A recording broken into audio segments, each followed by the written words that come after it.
The statement released from Kensington Palace at 9:37 on a grey Monday morning in early November 2025 carried the weight of words no one wanted to write and everyone dreaded to read. The Princess of Wales has been diagnosed with a serious medical condition requiring immediate treatment. Her Royal Highness will be stepping back from all public duties for the foreseeable future to focus on her health and recovery.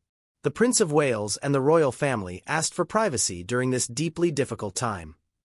58 words that shattered the carefully maintained image of royal invincibility and reminded the world that even princesses are mortal. But the statement told only the barest fraction of a story that had begun 3 months earlier, when Catherine had first noticed symptoms she initially dismissed as stress or exhaustion. The demands of royal life were relentless. 3 children, hundreds of engagements annually, constant scrutiny, the pressure of being groomed as the future queen consort. Fatigue seemed like a reasonable response to an unreasonable schedule. When the fatigue persisted, accompanied by other concerning signs, she mentioned it to William during a rare, quiet evening at Adelaide Cottage. He insisted she see a doctor not through the usual royal medical channels, where discretion sometimes meant delay, but immediately, privately, with a specialist whose loyalty was to patient welfare rather than institutional image. The initial tests were inconclusive, prompting more extensive examinations. Catherine underwent procedures she had never imagined needing at 43 years old, her body scanned and analyzed, her blood tested for markers that might explain the symptoms that had gradually intensified over recent months. William accompanied her to every appointment, his public schedule suddenly filled with last-minute cancellations attributed to minor illnesses or family matters. Palace staff, who had worked with the couple for years, noticed the change in William's demeanor, the way his smiles at public events no longer reached his eyes, the distraction that occasionally broke through his usually flawless composure.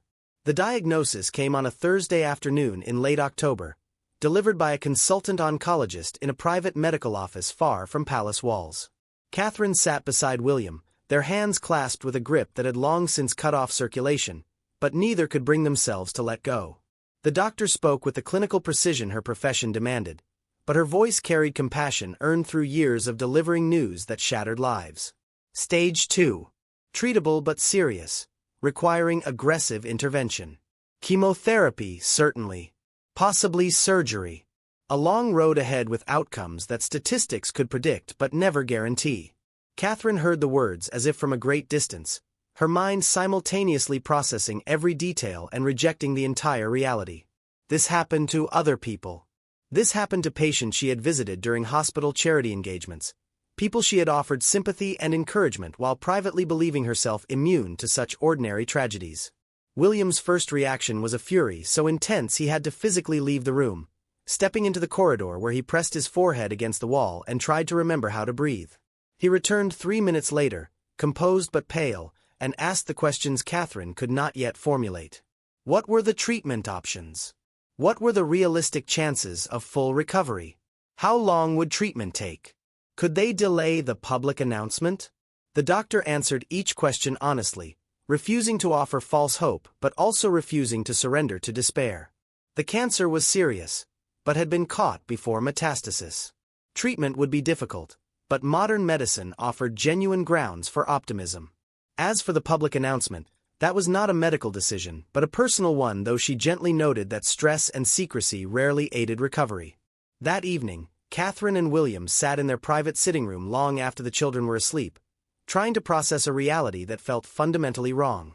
Catherine, who had survived 2 decades of royal scrutiny, who had navigated the complexities of marrying into the most famous family in the world, who had presented 3 heirs to the throne and managed to raise them with some semblance of normalcy despite impossible circumstances, now faced an enemy that cared nothing for titles or protocols. Cancer did not differentiate between princesses and ordinary citizens. It did not respect duty or defer to royal scheduling. It simply existed, aggressive and indifferent, requiring a response that would consume everything for months to come. William wanted to protect her, to somehow shield her from what was coming. But he was helpless in ways he had never experienced. He could not fix this with protocol or position. He could not delegate this problem to advisors or solve it through careful public relations. His wife was seriously ill, and all his privilege and power meant nothing against cells that had decided to multiply incorrectly. "I'm frightened," Catherine said finally, the first word she had spoken in over an hour.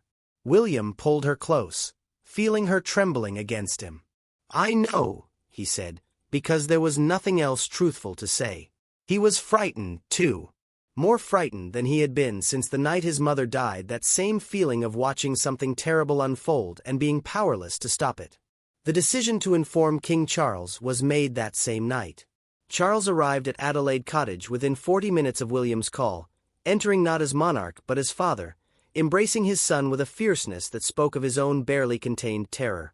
When Catherine emerged from the bedroom where she had been collecting herself, Charles took her hands and said simply, "We will get through this, all of us, together." It was a promise he could not guarantee but needed to make, and Catherine needed to hear it, even knowing it might not be true. Over the next 10 days, a small circle of family members were informed. Princess Anne arrived unannounced at Kensington Palace and held Catherine while she finally allowed herself to cry, not the composed tears of someone maintaining dignity, but the ragged sobs of someone whose carefully constructed sense of control had shattered completely.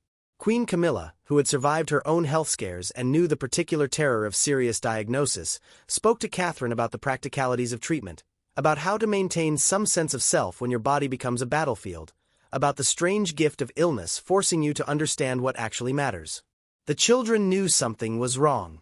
George, at 12, was old enough to sense the tension, to notice his parents' whispered conversations that stopped when he entered rooms, to see his father's red eyes some mornings despite William's attempts to appear normal. Charlotte asked directly if Mommy was sick, her 9-year-old directness cutting through adult evasion.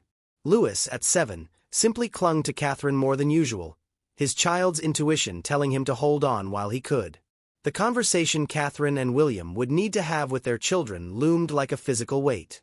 But they delayed it, wanting one more week, one more day, one more hour of their children's innocence before they had to explain that sometimes mummies get very sick and nobody knows for certain if they will get better. The decision to go public was agonizing. Catherine wanted privacy, wanted to face her treatment without the world watching every step, every setback, every small victory. But palace communication staff gently explained that her absence from public life would be noticed within days, that speculation would run rampant, that eventually someone would leak something and the narrative would be out of their control. Better, they argued, to announce the truth on their own terms, to request privacy while acknowledging the public's legitimate concern for someone they had watched and supported for 20 years. Catherine agreed, not because she wanted to, but because she understood that being Princess of Wales meant her illness was not entirely her own, that millions who felt they knew her would worry and deserved at least basic truth. The statement was drafted over 3 days, every word weighed for accuracy and tone. It needed to convey seriousness without causing panic, to request privacy while acknowledging public affection, to be honest without being graphic about medical details that Catherine had a right to keep private. When it was finalized, Catherine read it one last time and felt a strange sense of surrender. Once this statement was released, her private battle would become public knowledge. There would be no taking it back, no pretending everything was fine, no maintaining the illusion of royal invulnerability. She would become, in the eyes of millions, not the Princess of Wales, but a cancer patient who happened to be royal. It felt like a loss of identity, even as she understood it was simply a loss of pretense. The statement was released on that gray Monday morning, and within minutes, the world knew. Catherine, Princess of Wales, beloved mother of 3, future queen consort, the woman millions had watched grow from a nervous bride into confident royalty, was seriously ill. And suddenly, nothing else seemed to matter.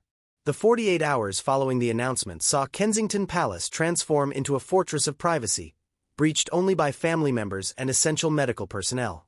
William cancelled all engagements for the foreseeable future, his private secretary issuing terse statements that the Prince of Wales would be taking time away from public duties to support his wife and children. There was no precedent for the heir to the throne essentially disappearing from public life during a national crisis of concern about the princess. But Charles made clear through official channels that William's priority was his family and that the institution would adapt accordingly. Catherine began treatment within a week of the announcement, choosing a course of aggressive chemotherapy that her oncologist recommended despite its brutal side effects. The decision was made easier by the knowledge that waiting, being cautious, prioritizing comfort over effectiveness could cost her the time she desperately wanted with her children. If she had to feel terrible for 6 months to potentially gain decades, it was not really a choice at all. William drove her to the first treatment session, holding her hand as the 4 was inserted, staying beside her for the 5 hours the chemicals dripped into her veins. He watched her face for signs of immediate reaction, ready to call for help at the slightest indication of distress. Catherine squeezed his hand and tried to smile reassuringly, a role reversal that felt wrong, she comforting him when she was the one with poison flowing through her body. The side effects began within days. Catherine, who had always been vibrant and energetic, found herself exhausted by the simple act of walking upstairs. Food lost its taste, then became actively repulsive. Her hair, which had been photographed and analyzed for 2 decades, began falling out in handfuls. She cut it short preemptively, not wanting to wake up to clumps on her pillow, exerting control over the one aspect of this experience where control was possible. When William saw her newly shorn head, something in his expression broke, and Catherine found herself comforting him again, assuring him it was just hair. It would grow back. Vanity seemed absurd when survival was uncertain. George, Charlotte, and Louis had been told about their mother's illness in age-appropriate language that nonetheless conveyed the seriousness of the situation. Catherine had insisted on being the one to tell them, on seeing their faces as they processed news that would fundamentally change their understanding of the world. She explained that she was sick, that the doctors were giving her strong medicine to make her better, that the medicine would make her feel even more sick for a while, but hopefully would help her get well. George went very still, his young face trying to process information too big for a 12-year-old mind. Charlotte asked directly if her mother was going to die, the question every adult in the room had been avoiding. Catherine answered, "Honestly, I don't know. The doctors think I will get better, and I'm going to fight as hard as I can to stay with you. But sometimes, even when people fight very hard, they don't win. I need you to know the truth." Louis, too young to fully understand cancer but old enough to understand fear, climbed into Catherine's lap and refused to move for over an hour. Catherine held him, feeling his small body against hers, memorizing the weight and warmth of him, allowing herself to imagine futures where she was not there to hold him. The thought was unbearable, but she forced herself to face it anyway.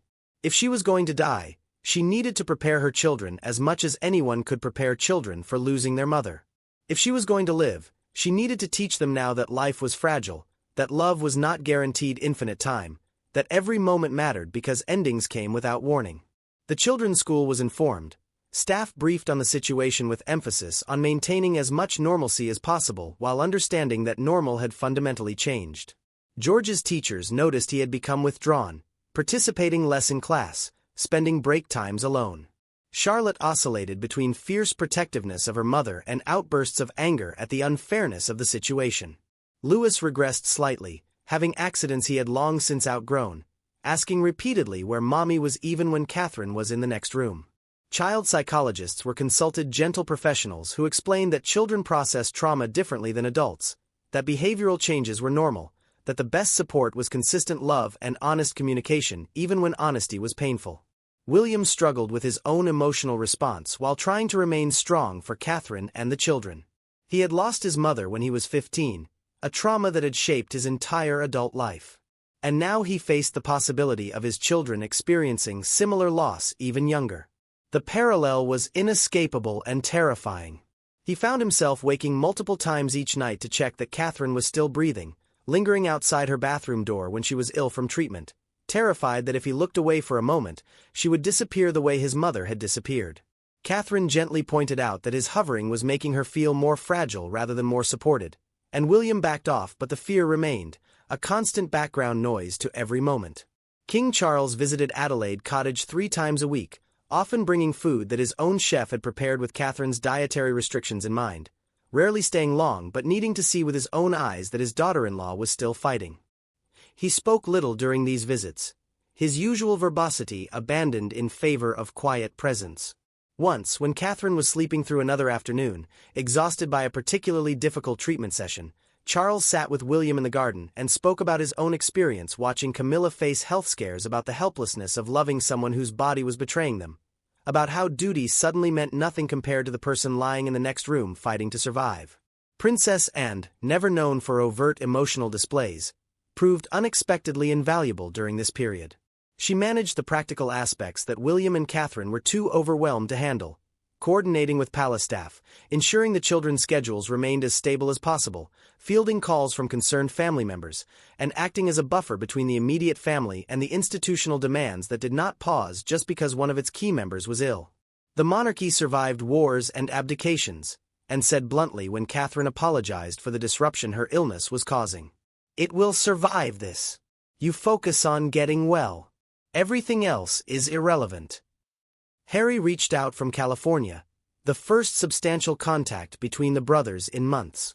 William answered the phone not knowing what to expect, the relationship still strained from years of hurt and misunderstanding. Harry's voice was thick with emotion. "I know things have been difficult between us, but she's been family to me since I was a teenager. If you need anything, if there's any way I can help, please tell me." William felt something ease in his chest, some tension he had been carrying for years. "Thank you," he managed. "That means more than you know." They spoke for 20 minutes, not resolving their issues but setting them aside, united at least temporarily by shared love for Catherine and shared fear of loss. Catherine's parents, Carol and Michael Middleton, moved temporarily into a cottage on the Windsor estate to be closer during treatment. Carol, who had always maintained appropriate distance from royal life despite her daughter's position, abandoned pretense entirely and became simply a mother caring for her sick child. She sat with Catherine during treatment sessions when William needed to be with the children, held her daughter's hand during the worst of the nausea, and provided the specific comfort that only mothers can offer. Michael, quieter but equally present, took the children for long walks around Windsor grounds, giving them space to ask questions they might not feel comfortable asking their parents, allowing them to be upset without having to protect anyone's feelings.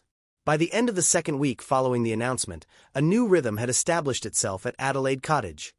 Treatment days when Catherine was essentially incapacitated, followed by 2 or 3 days of gradual recovery before the cycle began again. William learned to read her needs without asking, understanding when she wanted company and when solitude, when she needed distraction and when she needed to cry. The children adapted with the resilience of youth, still frightened but learning to live with fear, still hoping but understanding hope was not certainty.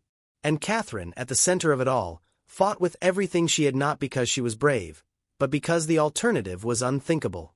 George had always been serious, a child who seemed to understand from birth that his life would be different, that expectations would be placed on him that other children would never face. But in the weeks following his mother's diagnosis, that seriousness deepened into something more troubling. He became hypervigilant, checking on Catherine constantly, asking repeatedly if she was okay, if the treatment was working, if the doctors were telling the truth about her chances.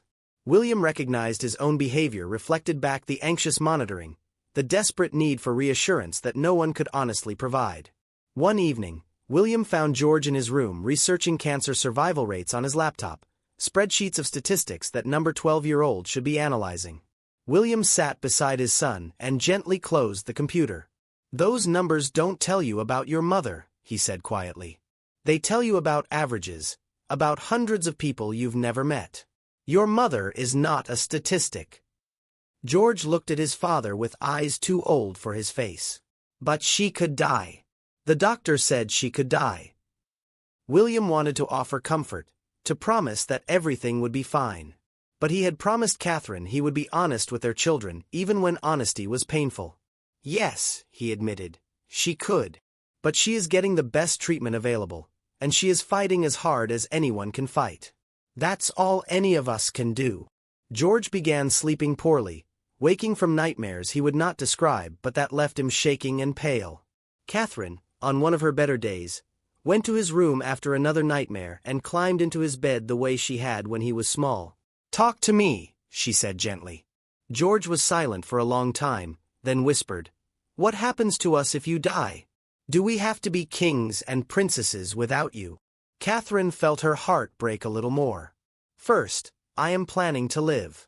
Second, if something happens to me, you will still have papa and grandparents and aunts and uncles who love you. You will never be alone."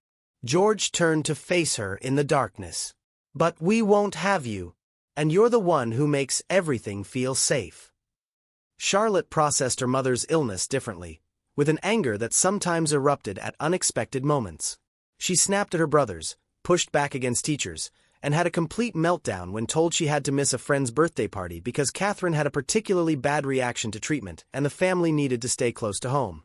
William found her in her room throwing stuffed animals against the wall with impressive force.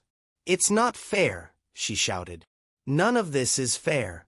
Other kids' mothers don't get sick. Other kids get to have normal lives." William let her rage, understanding that anger was easier than fear, that destroying stuffed animals was a safe outlet for feelings too big for a 9-year-old body to contain. When Charlotte's fury was spent, William sat beside her among the scattered toys. "You're right," he said. "It's not fair. Your mother doesn't deserve to be sick. You don't deserve to be scared. None of this is fair, and you're allowed to be angry about it." Charlotte looked at him with a tear-streaked face. "Is Mommy angry?"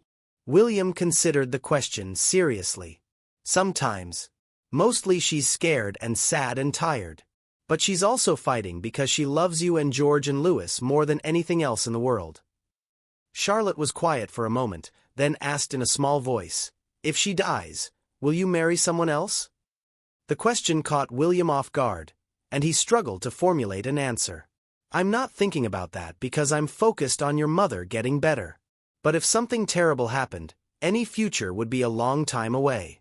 Right now, the only person I love is your mother, and the only thing I'm thinking about is helping her get well." Louis, at 7, could not fully articulate his feelings about his mother's illness, but his behavior spoke volumes. He refused to go to school on several occasions, clinging to Catherine with a desperation that made forcing separation feel cruel. Catherine, even on days when standing required enormous effort, would carry Louis to the car, sit with him until he calmed down, and gently explain that she needed him to be brave, that going to school was important, that she would be there when he got home. Louis would go reluctantly, but spent school days distracted and anxious, his teachers reporting that he frequently asked to call home, needed constant reassurance, and struggled to engage with lessons or friends. William arranged for a child psychologist to meet with each of the children individually, providing space for them to express feelings they might not want to share with their parents. The psychologist reported that all 3 children were experiencing anticipatory grief, mourning a potential loss that had not occurred but felt terrifyingly possible. She recommended maintaining routines as much as possible, allowing emotional expression without judgment, and providing honest information appropriate to each child's age and developmental stage. Most importantly, she emphasized that children needed to see their parents' genuine emotions, that pretending everything was fine when it clearly was not would undermine trust and make children feel isolated in their fear. Catherine made a decision that some palace advisors questioned, but that she knew was necessary. She allowed the children to see her at her worst not during treatment itself, but during the difficult days after, when she was exhausted, nauseous, and visibly suffering. She wanted them to understand the reality of what she was fighting, to see that illness was not a neat narrative with guaranteed happy endings, but a messy, brutal, ongoing battle. When Charlotte found her mother vomiting after a treatment session, Catherine did not hide or send her away. Instead, when the wave passed, she pulled Charlotte close and said, "This is what fighting looks like. It's not pretty or brave looking. It's just hard, and I do it anyway because you 3 are worth every bad moment." The children also witnessed the small victories. When Catherine managed to eat a full meal after days of nausea, when her energy returned enough to walk to the local shop with them, when she laughed at something silly Louis said, a genuine laugh that sounded like their mother before cancer. These moments became precious to all of them, proof that the person they loved was still present even when obscured by illness, still capable of joy even in the midst of suffering. George started keeping a journal of good moments, needing to document that their mother was not just a patient but a person, that life was continuing even as it was profoundly altered. One evening, after all 3 children had said good night and returned to their rooms, Catherine turned to William with tears in her eyes. "I hate that they have to see this. I hate that their childhood will forever be marked by memories of their mother being sick." William pulled her close. Their childhood will be marked by memories of their mother fighting, of their mother being honest with them, of their mother loving them enough to keep going even when it was unbearably hard. Those are not bad memories. Catherine leaned against him, drawing strength from his certainty even as she struggled with her own guilt. She had not chosen to become ill, but she could choose how she faced illness, and she was determined that whatever happened, her children would remember that she had loved them fiercely until the very end, however, and whenever that end came. The British public responded to Catherine's diagnosis with an outpouring of sympathy that surprised even seasoned royal observers. Within hours of the announcement, Kensington Palace was inundated with flowers, cards, and letters from people across the country and around the world. The gates outside became a memorial of sorts, mountains of bouquets and handwritten notes expressing everything from simple well wishes to lengthy personal stories of cancer survival. Palace staff worked in shifts to collect and catalog the offerings, overwhelmed by the sheer volume and the emotion evident in every message. The response transcended traditional divisions of opinion about the monarchy. Republicans who had spent years arguing for the institution's abolition found themselves unexpectedly moved by Catherine's situation, reminded that royal titles did not protect against human suffering. "I don't support the monarchy as an institution," one prominent Republican commentator wrote, "but I support Catherine Wales as a human being facing a terrifying diagnosis. At this moment, she is not a princess. She is a 43-year-old woman with 3 children fighting cancer. That transcends politics." The sentiment was widely shared, with polls showing that 94% of Britons expressed sympathy for Catherine regardless of their views on the royal family. Social media became a space of collective concern and support. The hashtag prayers for Catherine trended globally for 3 consecutive days. Cancer survivors shared their own stories, offering hope and practical advice. Medical professionals used the moment to educate about early detection and treatment options. Artists created tribute images and videos celebrating Catherine's strength. The overwhelming message was one of unity in the face of a disease that affected millions, royal and commoner alike. Catherine became, in her illness, more relatable than she had ever been in health, proof that suffering was universal regardless of privilege or position. The media largely honored the request for privacy, a rare moment of restraint in an industry typically ravenous for royal content. Major newspapers ran stories about Catherine's diagnosis but focused on factual reporting rather than speculation or intrusive photography. Tabloids that would typically deploy photographers to capture every moment instead published editorials about cancer awareness. Television programs dedicated segments to discussing treatment advances and support resources for families facing similar diagnoses. The tone was respectful, even reverent, recognizing that some stories demanded dignity rather than sensationalism. Not everyone responded with grace. Fringe figures on social media posted conspiracy theories suggesting the diagnosis was fabricated to gain sympathy or cover up other scandals. A small minority criticized Catherine for going public, arguing that health matters should remain entirely private.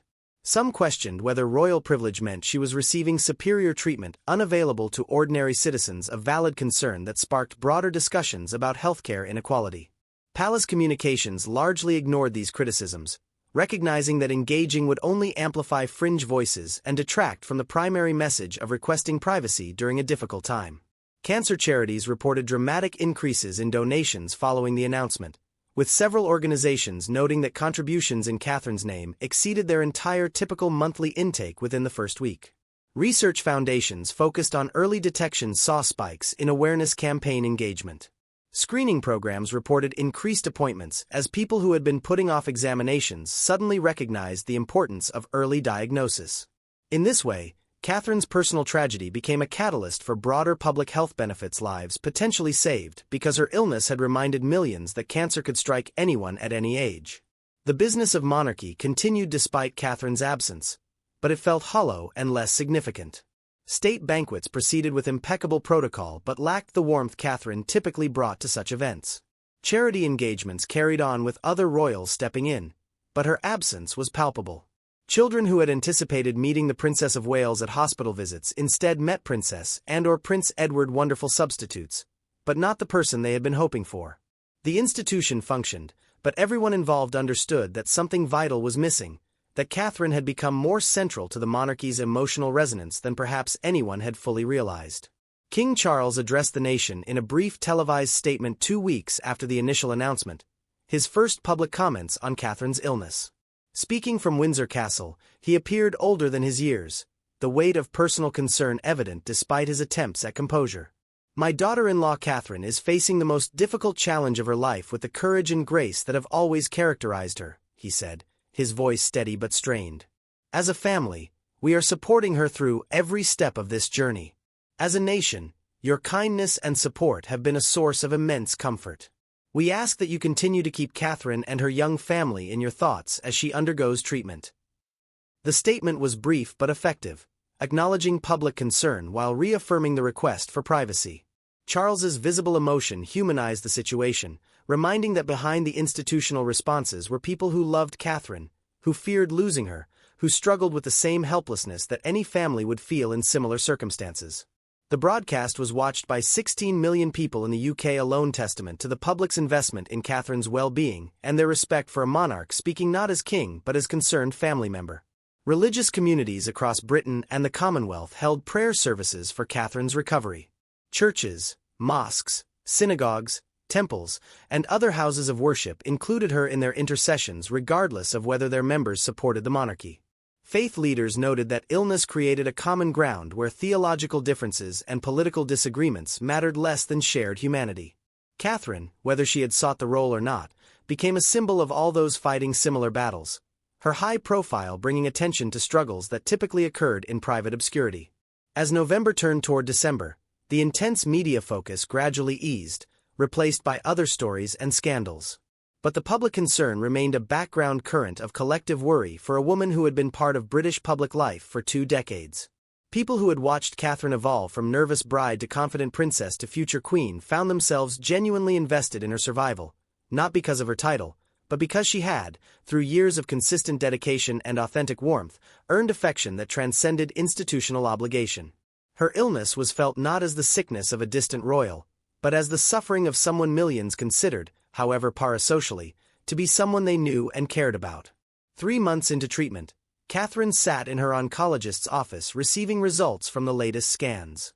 William sat beside her, their hands clasped with familiar intensity, both afraid to hope but unable to suppress the desperate wish for good news.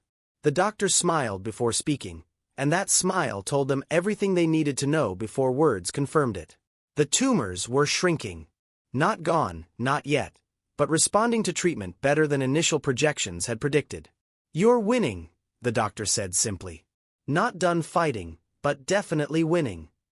Catherine felt something release in her chest, tension she had been carrying for months, fear that had become so constant she barely noticed it until it eased. William made a sound that was half laugh, half sob, pressing Catherine's hand to his lips as tears streamed down his face.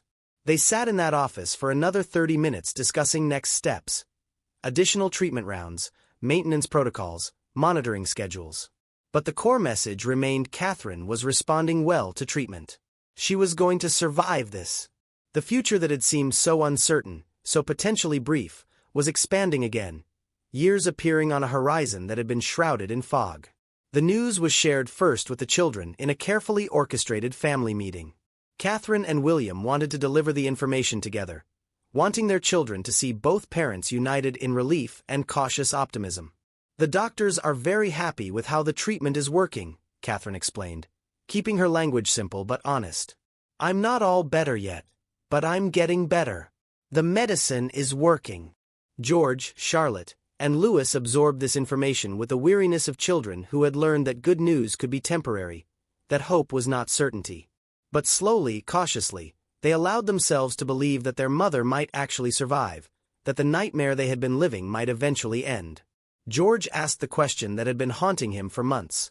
"So you're not going to die?" George smiled a genuine smile for the first time in weeks, and Catherine saw her son finally exhaling fear he had been holding since the diagnosis. The palace announced the positive news through a carefully worded statement that managed expectations while acknowledging progress. "The Princess of Wales has responded well to treatment. While her recovery journey continues, recent medical assessments have been encouraging. Her Royal Highness remains focused on her health and gradually resuming light activities with her family." The public response was jubilant, front pages celebrating the news, social media erupting with relieved congratulations, strangers weeping openly at the update that Catherine was winning her battle. But Catherine herself was cautious about the celebration. She knew that cancer was unpredictable, that shrinking tumors today did not guarantee they would not return tomorrow, that survival rates were statistics, not certainties. She continued treatment, enduring the side effects that had become grimly familiar, refusing to declare victory until her oncologist used the word remission. She had learned during this experience that hope was essential, But hubris was dangerous, that believing too strongly in guaranteed outcomes tempted fate in ways she was not willing to risk. William watched his wife navigate this strange space between illness and recovery, no longer acutely sick, but not yet well, still in treatment but with improved prognosis. He saw how the experience had changed her, how she valued time differently, how she had released concerns that once seemed important and now appeared trivial. She spent more time with the children even when exhausted, recognizing that presence mattered more than energy. She said no to obligations that once would have felt mandatory, understanding that her life was her own to protect and preserve. She had faced mortality and emerged not unchanged, but perhaps changed for the better, clearer about what mattered and willing to defend those priorities against institutional pressure. The cancer experience transformed family dynamics in unexpected ways. Harry traveled to Britain to visit Catherine, a private trip that involved no official engagements but represented significant emotional reconciliation. He sat with her for several hours, talking about their complicated shared history, about Diana, about family wounds that illness had put into perspective. "Life's too short for this," Harry said, gesturing vaguely at the years of distance and hurt between himself and William. "Mom taught us that, and we forgot. Maybe this is our reminder." Catherine, too tired for diplomatic evasion, spoke bluntly. "I love you both. You're brothers. You've hurt each other, but you also need each other. Don't let pride or stubbornness mean you lose each other entirely." King Charles found an unexpected connection with Catherine during this period, their relationship deepening beyond the formal politeness that had previously characterized it. He visited regularly, bringing books he thought she might enjoy, sitting quietly when conversation felt like too much effort, being present without demanding anything. Once, Catherine thanked him for his support, and Charles responded with uncharacteristic emotional honesty. "You're not just my daughter-in-law. You're the mother of the future king and the woman my son loves. Your well-being matters to me beyond institutional concerns. I want you to survive this."